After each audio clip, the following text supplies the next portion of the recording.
Today we are working with the Cast Precision Industries Puma cylinders for the 250R.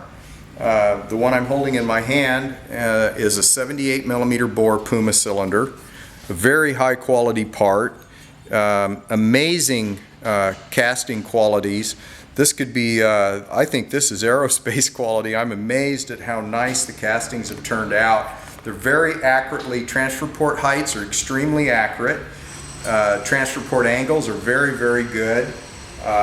The transfer port ducts, probably difficult to accurately cast, and they're very nicely cast, very smooth, very little casting flash left. It's very well cleaned up. We also offer this cylinder in an 85 millimeter bore. The 85 millimeter bore cylinder is what I'm working on today. We're going to use this with a 76 millimeter stroke crank, so it is a 430.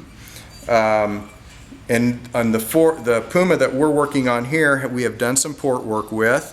We have made some changes to the transfer ports, primarily to improve acceleration by improving the scavenging and improving low RPM scavenging, which allows the machine to pull harder in the mid-range and off the bottom. We've also made some exhaust port changes. Comes with two different exhaust manifolds. We can get an exhaust outlet that fits a 250R style pipe, same outside diameter as a 250R.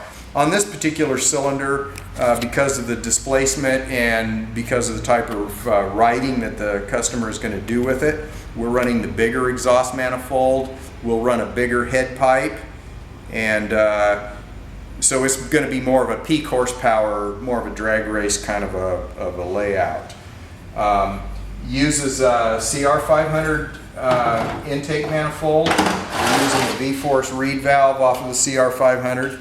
So these are all much more area than the stock 250R stuff. Coming over here, we also bore the cases. So the Puma cylinder has a lot bigger spigot area that goes into the case. So the cases are machined out, and then the voids in the cases are filled with epoxy before machining, of course. So this one has been bored out and clearance for the rod so that it'll accept the big 430 engine kit. And just as a comparison, this is the piston out of the Puma. This is what the piston out of the Puma looks like. And here is a stock standard bore TRX 250R piston. So you can see the significant difference in displacement.